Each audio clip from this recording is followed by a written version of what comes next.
Men on the Moon. The dream became reality in 1969. A number of the astronauts who would travel to the moon brought back stories of special perceptions they had in space. Astronaut Edgar Mitchell was so intrigued that on his 1971 voyage to the moon, he attempted a secret experiment.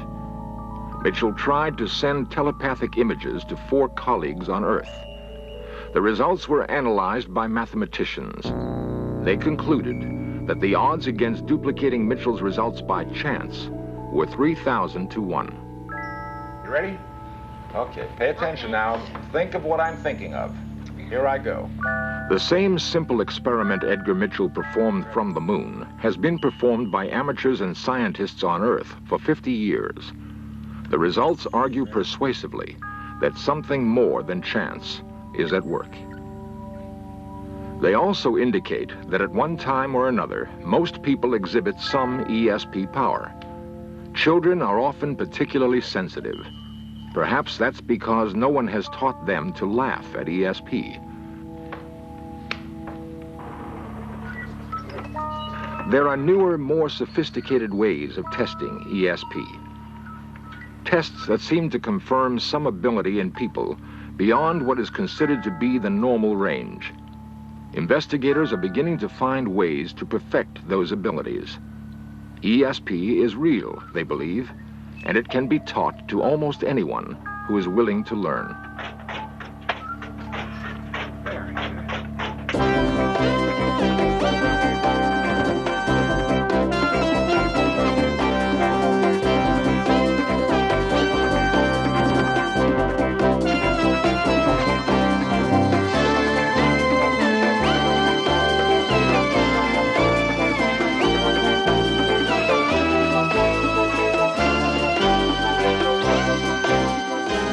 Men are taught that they have 5 senses. Extrasensory perception has been measured in laboratories. Many scientists believe it can be taught.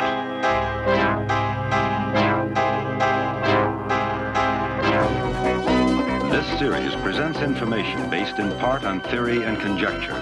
The producer's purpose is to suggest some possible explanations, but not necessarily the only ones, to the mysteries we will examine. You know why you're here? Yeah. Why? Why are we here? To talk about ESP. ESP. What is ESP? Extrasensory perception. What does that mean? I don't know it. You know what it You means? can predict the future. Predict the future? Yeah. You Well, can read people's minds. uh-huh. Okay. Okay. Good. Okay.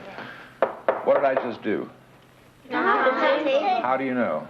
I heard Because you heard it and you saw me. That's right. You used 2 senses, right? We have 5 senses. We just used 2 of them. Hearing is 1, seeing is 1, smelling is 1, tasting is right. Okay? You get the idea? Feeling, exactly. Exactly. My hand is on your arm, right? How do you know? I see it. You can feel it and you can see it. Yeah. 2 senses working. Okay, we have 5 senses. Now, there's a possibility that we may be able to tell each other things without using the senses, without hearing, seeing, tasting, touching, smelling. That's right, through your mind. That's right. That means extrasensory communication. That means outside of the 5 senses. Okay? There's a possibility. Okay, here we go. Each take a pad. The children are 4th graders from a Los Angeles area public school. They were selected on the basis of their enthusiasm for the experiment. Okay. None has had his ESP ability tested before. The test was designed by the late Dr. Joseph Rhine, a pioneer ESP researcher at Duke University. I have here a deck of 25 cards, and these are the symbols, okay? This is a wave, there's a star, there's a plus or a cross, a circle, and a square, okay? Here's what we're going to do. We're going to see if it's possible for you to read my mind, to see if we can communicate. There's no problem because it's going to be a very simple procedure, then I'll explain how I'll do it, okay? I'm laying the deck down here. I'm going to pick up 1 card at a time. Okay. When I pick it up and look at it, I will concentrate on the picture that's on the card, and I will say, ready, okay? As soon as you get a hunch or a feeling or an idea of what that picture is, put a check on number 1 under the image that you think I'm looking at. Is that clear? Yes. Okay. All right, let's begin then. Professor Rhine gave this identical test to thousands of persons during his 3 decades of ESP research. With the aid of statisticians, Rhine plotted the scores that could be attributed to luck and the scores that couldn't. In this test, 2 children scored much higher than random chance would dictate. One child did worse than he might have done by simply guessing. Investigators call this phenomenon a negative ESP effect. Ready. The test was given a second time. Ready. 23. Ready. 24. Ready. 25. Ready. Okay, you got them all? Yeah. Okay, tell you what we're going to do this time. We all have the same cards. We all have a group of 5 cards. After the second run-through, it was apparent that some children who did well the first time had fallen behind. Other children, who scored poorly at first, did much better the second time. Listen. A new test was improvised to see if the children who were improving would continue to do so. I'm going to take 1 card, and I'm going to study it. I'm going to hold it right here. You don't know what it is. I'm going to study it. I want you to pick out of your hand the card that you think I'm holding. When you think you know what I'm holding, pick it out of your hand. Don't let anybody see what you're doing, and put it on the table. Are we all done? Okay, we've all made a choice? Yes. Okay, here goes my card. Now, turn over and let's see what you got. Very interesting. Okay, 4 of you picked up my message. So maybe I did a pretty good job sending messages that time, huh? Yeah. 4 of you got my message, right? Okay, let's do it again. Shuffle them up. Okay, very good. All right, I'm going to pick a card. I'm going to concentrate on it very hard.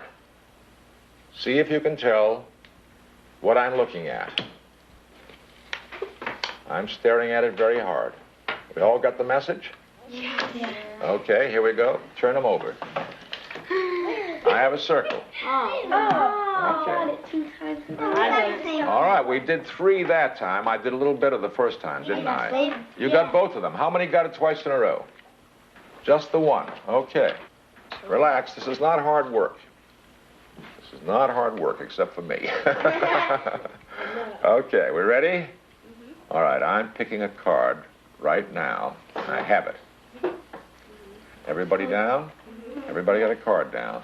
Turn it over. Let's see what you got. Okay. Well, I didn't do very well that time. Look at oh, how many of you thought I was holding a star? I got 3 out. 3 out of 3. In the first written test, J.J. scored lowest. Now, it looked like he was coming on strong. I am making a choice. Choosing. Okay, here we go. I'm looking at a card. Now I made, it may be any one of the 5. I'm not going to try to trick you or anything like that. It may be any one of the 5, and I have it. I have it. Be careful now. See if you can get what I've got here. Everybody down? Yeah. Turn them over. Let's see what you got. JJ, you did it again. Oh. That's 4 in a row. That's remarkable. Okay, very interesting. One more time. Okay, I'm making a choice. I have just chosen a card. Make a choice. Make a choice and put it down. Okay, you ready? All right, let's see how we do. Turn it over. JJ, that's 5 in a row. 5 in a row. You sure you're not reading my mind? You must be. So something's happening between JJ and I. You're so close. There's a message taking place. Very interesting. Okay. It seems that even in an experiment as simple and as primitive as this, some patterns do develop. It's also obvious in this particular experiment that at least one individual showed a remarkable development of his ability to track in on his ESP power.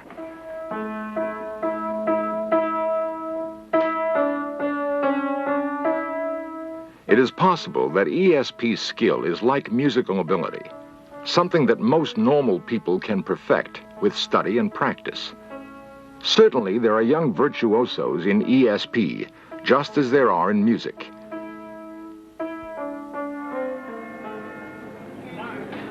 Performances by ESP virtuosos, if indeed that's what they are, attract a lot of attention. Public acceptance of ESP and other psychic phenomena appears to be increasing, behavior that once got people burned at the stake. Researchers include ESP among other expressions of psychic power, like the professed ability of some to bend metal with their minds. My son Christopher here, seated in front of you, is going to be the one that primarily... Dr. Lawrence Kennedy uses spoon bending to illustrate the power he believes everyone can be trained to use. We're using an energy that surrounds this planet that's here for all of us to use. This is coming from a source that you've all been trained to use. Everybody can do this phenomenon. It feels like one of those plastic swivel sticks, as I started to say, that has been heated over a candle. And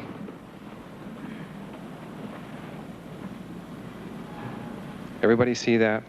Or did it happen too fast? When it goes like right now. How's yours doing, Chris, huh? You getting there?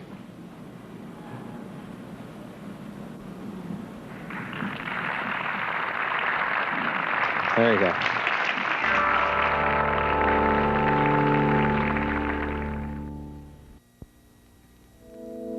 Many investigators now believe ESP can be taught. At a farm in Afton, Virginia, a teaching experiment is about to begin. The farmhouse contains a modern electronic laboratory. It is the work of retired businessman Robert Monroe. He and assistant Nancy Honeycutt attempt to teach others how to separate mind from body.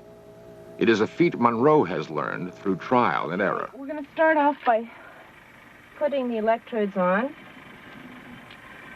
From this, we're reading the galvanic body response, and it gives us an indication of how relaxed you are, and then we can have some idea of how you're doing here. Do you hear me? Yes, I hear you clearly. How do you feel? Quite relaxed. That's very good, very good. Should I go through my regular breathing exercise?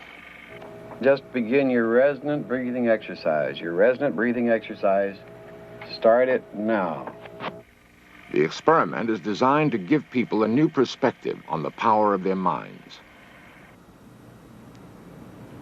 Monroe's work is being paralleled on a somewhat larger scale nearby at the University of Virginia.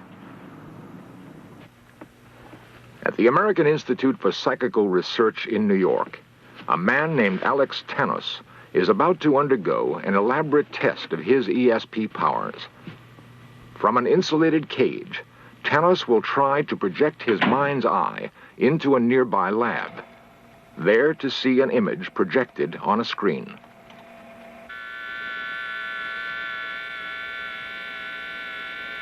I'm now at the window, looking in. The window Tanos refers to is behind the researchers. Tanos must concentrate on seeing a symbol displayed against a randomly selected color. All right, Alex. Upper right hand, red slave. Tanos' unusual powers are the product of long study and training at several scientific institutions.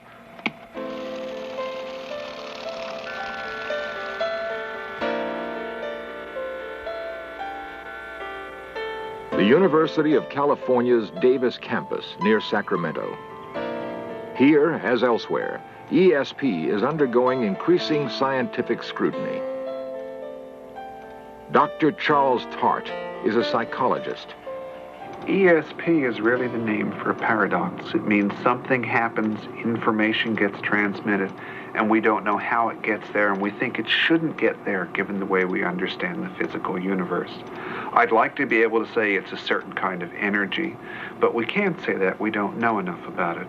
What we have to do is start where other sciences started in their infancy, is simply observe what happens and hope we can find some regularities that will do it. The major point of my research is to start with college students, find those who have some latent ability to use ESP, and train them so they can use it strongly and regularly. That's what it's all about. Dr. Tart has chosen Karen Kamasthia for an exhaustive battery of tests. This is the 10-choice ESP trainer that you're going to work out on today. What it basically is 10 different options. I'm going to go off in the next room in a few minutes, and I will randomly select one of these to be the target and try to send it to you. When I do, the green light will come on so you'll know I'm sending. What you want to do is do whatever feels right inside you to try and get an ESP impression, and when you've got it, push the button of what you think it is. Now, it makes it easier for me to send if you kind of run your hand around so I get an idea of when you're close and when you're not. Okay, and then once you push it, whatever the right one was, it'll light up in the circle, and you'll be able to tell whether you were right or wrong and why you were right or wrong and just how, so you'll have a chance to learn ESP. Okay? Mm-hmm. This TV camera is what gives me that ability to see what you're doing. This is the inside of the sender's chamber, and this is the TV screen that shows the receiver's panel. She doesn't have her hand on it yet because we haven't actually started the trial. You can see we have basically an identical panel here that the sender can concentrate on, and to actually start the ESP sending, I push this lever to choose and load, which randomly selects a number. I have nothing to do with it. It's done electronically. And then when I pull the present lever, the machine has randomly chosen target 5. You can see that Karen's seen the ready light come on and is now beginning to move her hand around. And as she gets close to number 5, I'm going to try to tell her that's it. This is the time for her to make a choice. And when she makes that choice, it's going to be recorded automatically on a typewriter. There, now she paused over, but then she went on. Now she's close. Come on, hit it, Karen.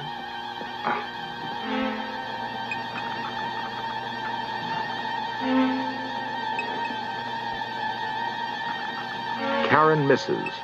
The typewriter automatically records her selection and the time she took to make it.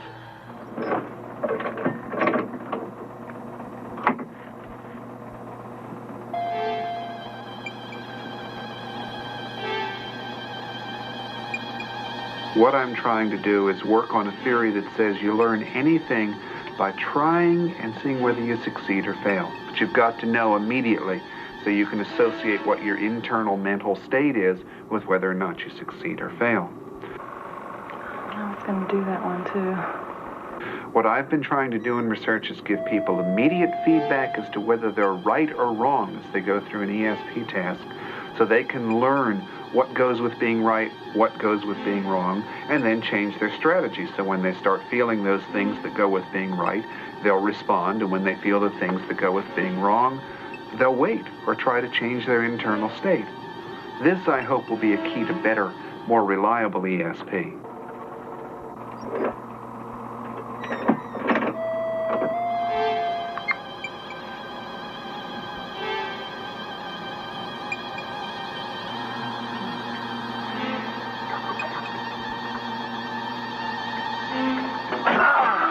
Most scientific thinking today about the brain assumes that basically consciousness is nothing but brain activity. All your loves, your fears, your hopes, everything that matters to you eventually comes down to nothing but electrical and chemical impulses in the brain.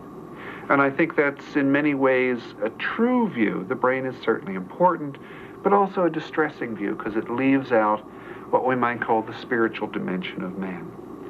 Now, my research is aimed at finding out whether that spiritual dimension really exists. Is the brain really nothing but a blown-up computer of the sort anyone can buy now, just many orders of magnitude more complex? Or is ESP that something extra that people have talked about?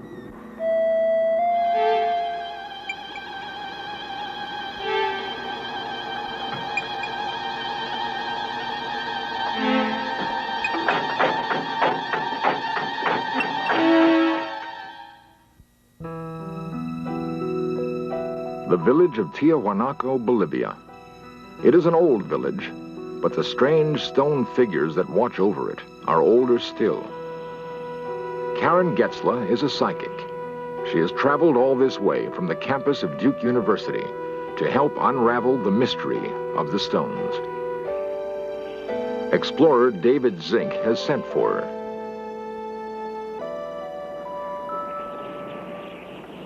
Karen is considered something of a mystery herself. I don't know. Investigators at Duke University have been baffled by the strength of her ESP power. She feels that the same kind of ESP power is evident in the debris of Tiahuanaco. Karen believes that the mysterious architects of these ruins had psychic abilities beyond the reach of modern men. There may be an important lesson here for we who are just beginning to explore the possibilities of the mind. How could a civilization with advanced psychic skills have vanished without a trace? Energy up here, and it's a nice clear line coming up. And I can't believe that it would just be coming off of a couple of dumb pieces of pie. There's Where's the main energy coming from? It's in a really clear line. Back towards Tiahuanaco? Back towards Tiahuanaco, but it's in the ground, I think. I wish they could do some... I had a shovel. Karen's psychic impressions of Tiahuanaco lead her to think the ancients could communicate telepathically. Once their civilization reached full flower, Karen believes that instead of pushing toward new frontiers of thought, the ancients turned their minds against each other. Hopefully, we will not be so foolish.